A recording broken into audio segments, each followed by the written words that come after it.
Good morning.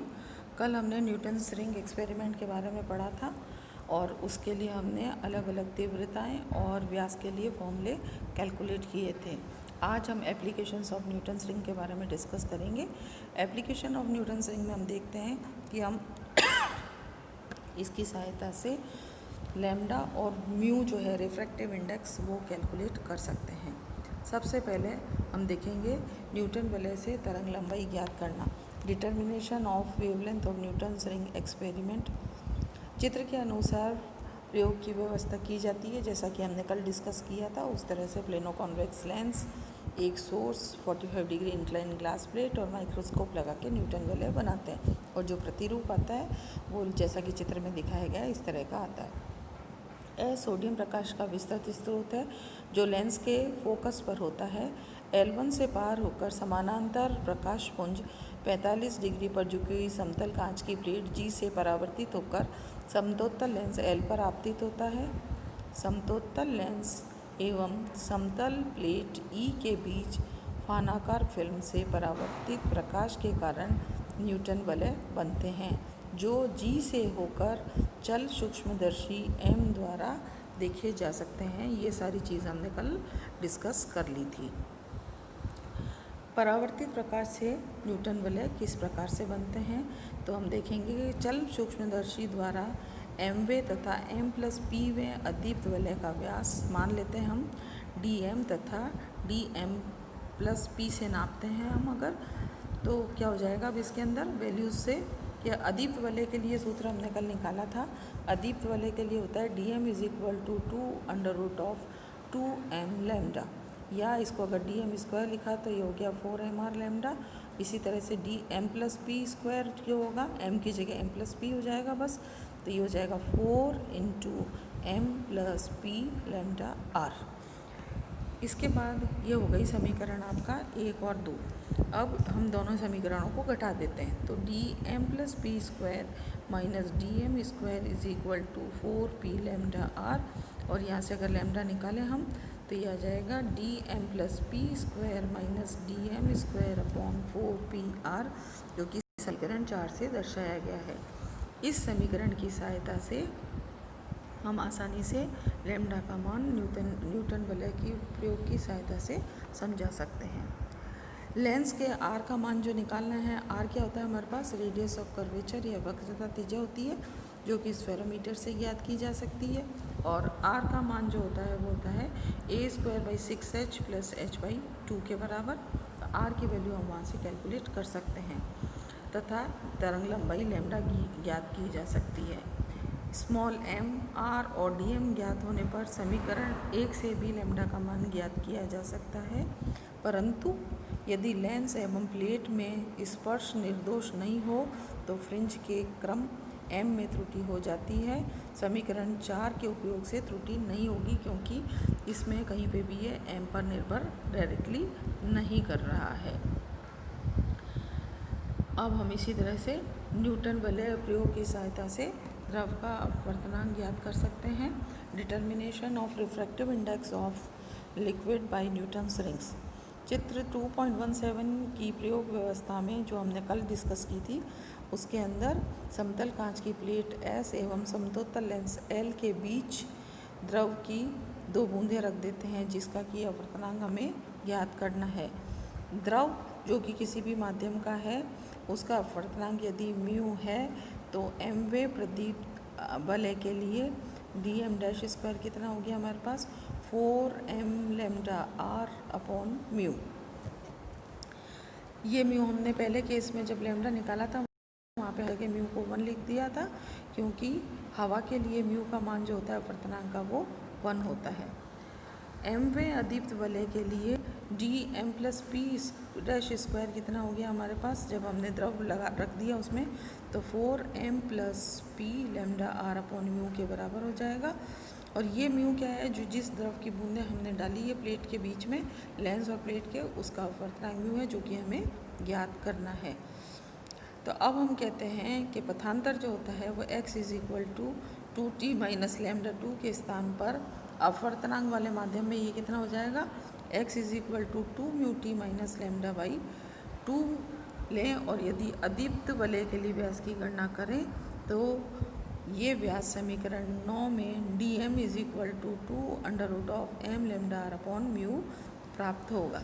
हवा की तुलना में द्रव के साथ वलय के व्यास छोटे बनते हैं और ये छोटे या बड़े किस पे निर्भर करेंगे कि जिसका भी हमने म्यू, जिस रिफ्रैक्टिव इंडेक्स का डाला है दोनों प्लेनो कॉन्वेक्स लेंस और प्लेन ग्लास के बीच में, उस पर निर्भर करेगा कि हमारा वो म्यू का मान हवा के अपवर्तनांक मान के मान से ज़्यादा है या कम है। उस पर निर्भर करेगा कि पूरा का पूरा फ्रिंज सिस्टम या तो सिकुड़ जाएगा या फ्रिंजेस आपको एक्सपांड होती हुई दिखाई देगी।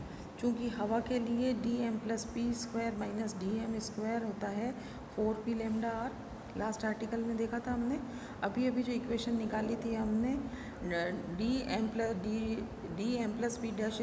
प्लस dm' उसके अंदर जहाँ म्यू आ रहा था, इन दोनों इक्वेशंस को हम डिवाइड कर देंगे और इन दोनों इक्वेशंस को डिवाइड करने पे हमारे पास म्यू आ जाएगा dm+p² minus dm² upon dm+p' minus d'²m।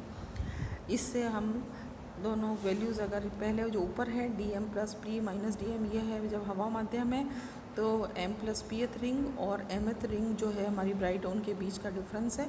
Similarly जब हमने पर्टिकुलर माध्यम म्यू का लिक्विड जो फिल कर दिया है वह डैश वाले प्राइम नंबर से हमने शो किया है, तो इन दोनों के डिफरेंस को अगर हम डिवाइड करें तो वहाँ पे म्यू या रिफ्रैक्टिव इंडेक्स या अपवर्तनांक का मान हम समीकरण 4 से ज्ञात कर सकते हैं। न्यूटन वाले प्रयोग में जब समतोत्तर लेंस तथा कांच की सतह के बीच हवा होती है तब mv तथा m+pv अदीप्त वलय का व्यास ज्ञात करते हैं तथा इन्हीं वलयों का व्यास जो है वहीं पे ही हम उसमें द्रव रख के वहाँ पे रख के, जैसे हमने मान लीजिए पहले चौथी या 10वीं फ्रिंज की वैल्यू निकाली है हवा में, तो फिर वापस हम चौथी और 10वीं फ्रिंज का डायमीटर निकालेंगे किसमें, जब हमने द्रव वहाँ पे रख दिया है और उन दोनों को डिवाइड कर देंगे तो हमारे पास अपवर्तनांक का मान हम उसमें आसानी से ज्ञात कर सकते हैं। अब हम देखेंगे पहले जो हमने अभी तक पढ़ा है वो कौन सी पढ़ी है कि जो परावर्तित प्रकाश था उसके कारण न्यूटन वलय कैसे बनती है। अब हम देखेंगे Newton's ring by transmitted light, पारगत प्रकाश से न्यूटन वलय किस तरह से बनती है। चित्र में दर्शाए अनुसार जब एक किरण SP न्यूटन वलय आयोजन पर अभिलंब रूप से आपतित होती है तो इसका कुछ भाग QD दिशा में परिवर्तित हो जाता है तथा कुछ भाग Q तथा F से परावर्तित होकर EF दिशा में प्राप्त होता है। ये दोनों किरणें कला संबद्ध होती है एवं व्यतिकरण उत्पन्न करती हैं। चूँकि किरण QEF 2 बार सघन माध्यम में परावर्तित होती है, दोनों किरणों के मध्य प्रभावी पथांतर x = 2μt होगा। अब हमें पता है कि पारगत किरणों में पथांतर x = 2μt कौसार होता है तथा जब प्रकाश को ऊर्ध्वाधर दिशा में देखते हैं हम तो I बहुत छोटा होता है, I 0 को टेंड करता है, तो सिमिलरली R भी 0 को टेंड करेगा जिससे कौसार जो है cos 0 = 1 के बराबर हो जाएगा। तो हमारे पास जो पाथ डिफरेंस है वो हो जाएगा x = 2μ × t के बराबर। यदि समतोत्तर लेंस एवं कांच की प्लेट के बीच माध्यम हवा हो तो पारगत किरणों में पथांतर कितना हो गया कि x = 2t, यहाँ पे हमने कह दिया म्यू की वैल्यू 1 रख दी। हवा के लिए अपवर्तनांक का मान 1 होता है। अतएव प्रदीप्त वलय के लिए 2t = n लैम्डा, और हम क्या कह देंगे यहाँ पे कि जो n की वैल्यू है वो 0, 1, 2 इस तरह से होगी। इक्वेशन नंबर 2 हो गई। यदि R लेंस की वक्रता त्रिज्या है, Rn nवे प्रदीप्त वलय की त्रिज्या हो तो T = Rn²/2r, जो कि समीकरण 3 से दिखाया गया है। समीकरण 2 तथा 3 से जब हमने ये वैल्यूज़ उसमें पुट कर दी तो हमारे पास आ गया Rn = n लैम्डा, जो कि समीकरण 4 से दिखाया गया है। इसी तरह पारगत प्रकाश के अदीप्त वलय के लिए 2t = 2n + 1 × λ/2 के बराबर होगा, या Rn = √2n + 1 λr/2 के बराबर होगा, जो कि समीकरण 5 से दिखाया गया है।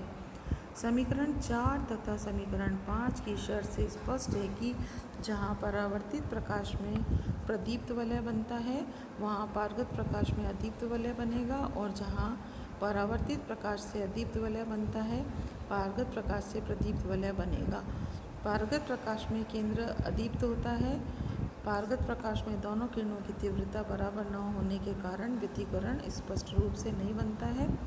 लेकिन हम ये देख रहे हैं कि जब भी मैक्सिमा और मिनिमा, एक परावर्तित प्रकाश के कारण जब मैक्सिमा बनेगा तो पारगत प्रकाश के कारण मिनिमा में बनेगा। ऐसा हम कहते हैं ऊर्जा संरक्षण के नियम के अनुसार भी ऐसा ही होना चाहिए, क्योंकि एक सोर्स एस से ही दो तरह की हमारे पास प्रकाश आ रहा है, परावर्तित प्रकाश और पारगत प्रकाश।